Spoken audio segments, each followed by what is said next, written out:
Right అన్న, చెప్పండి మరి ఈరోజు ఇంత భారీ ఎత్తున ఇక్కడ అవుట్సోర్సింగ్ సంబంధించిన ఉద్యోగులందరూ కూడా రాష్ట్రం నుండి చాలా మంది కూడా తరలి వచ్చారు. సో మరి గతంలో కూడా చాలా సార్లు పోరాటాలు చేశారు. ఇప్పుడున్న ప్రభుత్వం అధికారులు కూడా నాయకులు కూడా మీకు హామీ కూడా ఇచ్చారు కదా, అధికారులకు రాగానే మీ సమస్య పరిష్కరిస్తాం. కానీ ఎందుకు మరి ఇప్పటిదాకా ఎట్లాంటి చర్చ జరగట్లేదు? అంటే మాకు ఇప్పటి వరకు కూడా ఈ ప్రభుత్వంపై ఒక మంచి నమ్మకం ఉన్నది. ఎందుకంటే కాంగ్రెస్ ప్రభుత్వం ఒక 75 సంవత్సరాల చరిత్ర గల ప్రభుత్వం. అంటే విధి విధానాలు నిర్మించిన వాళ్ళు, ఈ దేశాన్ని చరిత్ర పటంలో ఉంచిన వారు కాబట్టి ఒక మంచి నిర్ణయము అవుట్సోర్సింగ్పై ఉంటుందని ఇన్ని 4 నెలలుగా అంటే ప్రభుత్వం మీద మంచి నిర్ణయం మా కోసం తీసుకుంటుందని ఆశిస్తూ చూసాము. కానీ ఇంకా ప్రభుత్వం లేట్గా స్పందిస్తుంది కాబట్టి మన యొక్క హక్కులు పోరాడుకోవడం కోసం, మన యొక్క ఇబ్బందులు చెప్పుకోవడం కోసం ఒక వేదికని ఇంద్రాబాద్ వేదికగా మేము ప్రభుత్వాన్ని రిక్వెస్ట్ చేసుకుంటుంది ఏంటంటే ఈ ఏజెన్సీ వ్యవస్థను రద్దు చేయండి. ఎందుకంటే మాకు ఒక ఎగ్జాంపుల్గా 25,000 జీతం ఉందనుకో, ఏజెన్సీ వాళ్ళకు జీఎస్టీ అని వస్తువులపై కట్టున్న జీఎస్టీ విధంగా మనుషులపై జీఎస్టీ కట్టి ఒక 35,000 పే చేస్తుంది ప్రభుత్వం. 25,000 అవుట్సోర్సింగ్కి ఇచ్చే శాలరీ మీద 32 నుంచి 33,000 రూపాయలు అదనంగా ఏజెన్సీకి ఇస్తున్నప్పుడు ఈ అదనమైన రూపాయలను డైరెక్ట్ ఏజెన్సీ వ్యవస్థను నిర్మిస్తే అవుట్సోర్సింగ్ ఉద్యోగికి జీతాలు కూడా పెరుగుతాయి, ప్రభుత్వానికి కూడా ఫైనాన్షియల్ ప్రాబ్లం ఉండదు అని మేము నిర్ణయిస్తున్నాం. ముఖ్యంగా ఏంటంటే ఒక ఏజెన్సీ వ్యవస్థ పెట్టి కలెక్టర్ వ్యవస్థలో మేము ఉంటే మేము ప్రభుత్వానికి మేము వారధిగా ఉండేటట్టు ఉంటుంది. కానీ మధ్యలో ఏజెన్సీ వ్యవస్థ అనేది వారధిగా ఉండకూడదని. మాకేంటంటే ఇప్పుడు రెగ్యులర్ ఉద్యోగులతో సరిసమానంగా మేము అవుట్సోర్సింగ్ ఉద్యోగులుగా పనిచేస్తున్నాము. వారికి 50,000 ₹1,00,000 జీతం ఉన్నప్పుడు మాకు 10,000, 15,000, 25,000 ఆ స్టమ్స్లో ఉన్నారు. సరే, మా ప్రాబ్లమ్స్ ఉన్నాయి కాబట్టి మీరు ఏజెన్సీ వ్యవస్థను తీసుకొస్తే ఇప్పుడున్న ప్రభుత్వానికి ఫైనాన్షియల్గా ప్రాబ్లం ఉందని మీరు అంటున్నారు కాబట్టి మేము కూడా కాంగ్రెస్ ప్రభుత్వం వైపు మేము చూస్తున్నాం. ప్రభుత్వాన్ని ఇరుకులలో పెట్టాలని కాదు, కానీ ఈ ఏజెన్సీ వ్యవస్థను తీసేస్తే మాకు సరైన శాలరీస్ కూడా ఏ ఇంక్రిమెంట్ ఇవ్వకుండా, ఏ పిఆర్సీ ఇవ్వకుండానే మాకు 5 నుంచి 6,000 పెరుగుతుందని విన్నవించుకుంటున్నాం. ఇది ప్రభుత్వానికి పెద్ద పని కాదు, ఫైనాన్షియల్గా కూడా ప్రాబ్లం కాదు. అందుకే ఇప్పుడు నిన్నటి దినమున 111 జీవోలో ఫైనాన్స్ డిపార్ట్మెంట్ HRM 7లో అవుట్సోర్సింగ్ గురించి, కాంట్రాక్ట్ వ్యవస్థలో ఉన్నవారు రెగ్యులర్ ఎంప్లాయీస్ యొక్క విధి విధానాలు, ఎంత వర్క్స్ చేస్తున్నారు, ఎంతమంది అవసరం ఉన్నది లేదో అని ప్రభుత్వం మంచిగా ఇచ్చారు. కానీ తొందరగా నిర్ణయం తీసుకొని 4 నెలలుగా జీతాలు లేవు కాబట్టి ఫైనాన్స్ తరపున 4 నెలలు జీతాలు ఇవ్వాలని ప్రభుత్వాన్ని వేడుకుంటున్నాము. అదే మీకు వచ్చే నష్టం ప్రభుత్వం వల్లనా లేకపోతే ఏజెన్సీల వల్లనా?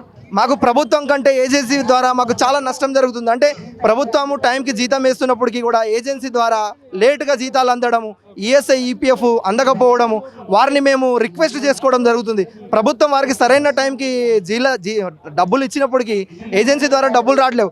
అందుకే ఏజెన్సీ వ్యవస్థ తీసుకోండి, లేదంటే ప్రభుత్వమే మమ్మల్ని అండర్టేకింగ్ తీసుకొని మాతో ఉంటే ప్రభుత్వానికి కూడా ట్యాక్సులు కట్టాల్సిన అవసరం లేదు, జీఎస్టీలు పే చేయాల్సిన అవసరం లేదు, మాకు నేరుగా జీతాలు వస్తాయి, మాకు కూడా ఒక హక్కు ఉంటుంది, మేము ప్రభుత్వం దగ్గర పనిచేస్తామని. ఇప్పుడు చాలా మేము రెగ్యులర్తో ఉద్యోగులతో సమానంగా పనిచేస్తున్నప్పటికీ మాపై ఒక వివక్షత రూపంగాను, రెగ్యులర్ ఎంప్లాయీస్కి ఒక రకంగాను, అవుట్సోర్సింగ్ ఎంప్లాయీస్కి ఒక రకంగాను కొన్ని డిపార్ట్మెంట్లో జరుగుతుంది, అన్ని డిపార్ట్మెంట్లో జరుగుతుందని మేము అనట్లేము. కానీ ఎంతో బాధలు పడుతూ కష్టపడుతూ పీజీలు చేస్తూ 15-16 సంవత్సరాలుగా తెలంగాణ ప్రభుత్వం ముందుండేలో మా ఒక పాత్ర లేదా అని మేము ప్రశ్నిస్తున్నాం. గత ప్రభుత్వాలని ప్రశ్నించాము, ఈ ప్రభుత్వాన్ని కూడా మేము విన్నవించుకుంటున్నాము. ఏమన్నా హామీ ఇచ్చారు మరి? ఆ ప్రభుత్వం వచ్చినప్పుడు తెలంగాణ వస్తే మీ జీవితాల్లో వెలుగులు నిలుస్తాయి, తెలంగాణ వస్తే మన బ్రతుకులు మారుతాయి అని చెప్పిన కేసీఆర్ గొప్ప జాతి పిత, మమ్మల్ని రోడ్డు మీద పడేసిన గొప్ప నాయకుడు. ఎందుకంటే మేము ఆంధ్రప్రదేశ్లో ఉన్నప్పుడు బేసిక్స్ పే పొందుకునేవారం, కానీ కేసీఆర్ ప్రభుత్వంలో మేము గౌరవ వేతనానికి నోచుకునే ఉన్న జీతానికి తక్కువ చేసిన ఘనత మా కేసీఆర్ గారిదని చెప్తున్నాం. ఇది మేము చెప్పేది కాదు, చరిత్ర చూస్తే తెలుస్తుంది, రికార్డులు చూస్తే తెలుస్తుంది, జీవోలలో తెలుస్తుంది. మమ్మల్ని స్కిల్డ్, సెమీ స్కిల్డ్ అని విభజించి 10,000, 15,000, 22,000 అని మేము ఫిక్సేషన్ చేసేశారు. మేము ఫ్యూచర్లో కోర్టు వెళ్లకుండా వేరే దానితో గొడవ పడకుండా చేయడం కోసమే కేసీఆర్ ఎత్తుకోవడానికి మాకు అర్థమైపోయింది. కానీ ఈ ప్రభుత్వాలు, కాంగ్రెస్ ప్రభుత్వం వచ్చినాక అవుట్సోర్సింగ్కి మేము ఏజెన్సీ వ్యవస్థ తీసేస్తాము, మిమ్మల్ని సరిగా పరిపాలిస్తాము మీకు చెప్పారు. మేము కూడా రేవంత్ రెడ్డి గారిని విన్నవించుకుంటుంది ఏంటంటే 16-18 నెలలు గడుస్తుంది, మేము ఇంకా మీకు సమయం ఇస్తున్నాము, మీ మీద మాకు నమ్మకం ఉన్నది. కానీ అతి తొందరగా ఈ 4 నెలలు జీతాలు ఇచ్చేసి ఏదైతే విధుల నుంచి తొలగించిన 1/4/2025 రోజు నుంచి విధుల్లో తొలగించిన అవుట్సోర్సింగ్ ఉద్యోగులని మరలా మరి తిరిగి తీసుకోవాలని 15-16 సంవత్సరాలు ఏజ్ అయిపోతుంది. పక్క ముఖ్యమంత్రి చెప్తా ఉన్నారు డబ్బులు లేవు, కోసిన డబ్బులు లేవు అని మాట్లాడుతున్నారు. ఎట్లా చూస్తారు ఈ అంశాన్ని? అంటే గత ప్రభుత్వాలు చేసిన అప్పులు నిజాలుగా ఒక సీఎంగా చెప్పడం తప్పులేదు. ఎందుకంటే వ్యవస్థను నడిపించేవారు డబ్బులు ఉన్నాయా లేదా అని ఆయన ఉన్న విషయం చెప్తున్నాడు, దాంట్లో తప్పు లేదు. ఎందుకంటే వ్యవస్థలో లేకుండా కూడా ఉన్నదని చెప్పడం చాలా దుర్మార్గమైన చర్య. ఇంతకుముందు ప్రభుత్వాలు మన ధనిక దేశం, ధనిక రాష్ట్రం తెలంగాణ రాష్ట్రం అని చెప్పిన వారు ఎక్కడికి పోయినాయి డబ్బులని గత ప్రభుత్వాన్ని అడుగుతున్నాము. ఇప్పుడు చూస్తే రేవంత్ రెడ్డి గారు ఖజానాలలో డబ్బులు లేవని చెప్పడం నిజమే. ఎందుకంటే ఒక ప్రెస్ రిపోర్ట్లో చెప్పడం అనేది నిజంగానే చెప్తారు కానీ అబద్ధం చెప్పారు. ఎందుకంటే ఆర్టీఐ ఇన్ఫర్మేషన్ యాక్ట్ ఉన్నాయి, ప్రెస్ వాళ్ళు ఉన్నారు, ప్రతి ఒక్కటి తెలుసుకుంటారు. తెలంగాణ ప్రభుత్వం డబ్బులు లేవని మేము కూడా అనుకుంటున్నాం. కానీ మేమేమంటున్నాము, మేము మీకేం భారం కావట్లేము కదా, ఇంతకుముందు ఉన్న శాలరీస్ ఇవ్వమంటున్నాము. ఏజెన్సీ వ్యవస్థను తొలగించండి, మమ్మల్ని మీరు డైరెక్ట్ నేరుగా జీతాలు ఇవ్వండి. ఏజెన్సీ వల్ల మీరు వాళ్ళ కమిషన్ ఇచ్చే బాధ తప్పుతుంది కదా సార్ రేవంత్ రెడ్డి గారు. మేము అదే విన్నవించుకుంటున్నాం, ఏజెన్సీ వ్యవస్థను తొలగించండి. మీ ప్రభుత్వం కింద మేము పనిచేస్తాము. మీ ప్రభుత్వం ముందు వెళ్ళడానికి ఇంకా కొద్ది సంవత్సరాలు మమ్మల్ని పరిపాలించడానికి కూడా సమయం మేము ఇస్తామని మా అవుట్ సోర్సింగ్ 4 లక్షల యొక్క గొంతుగా కూడా మీరే కాండి అని అడుగుతున్నాం సార్. మీకు సమయం ఇస్తున్నాం, విన్నవిస్తున్నాం, రిక్వెస్ట్ చేస్తున్నాం.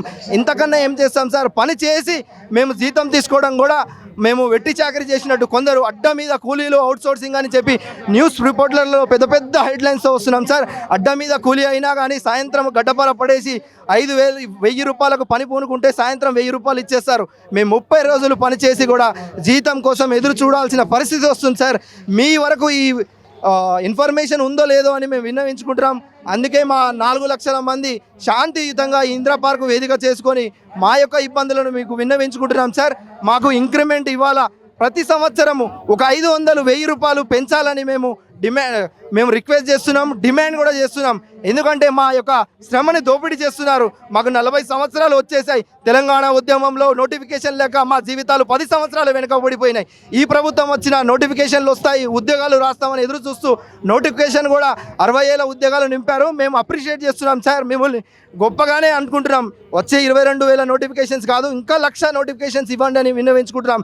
నిరుద్యోగులకు న్యాయం చేయండి, అవుట్సోర్సింగ్ ఉద్యోగులకు న్యాయం చేయండి.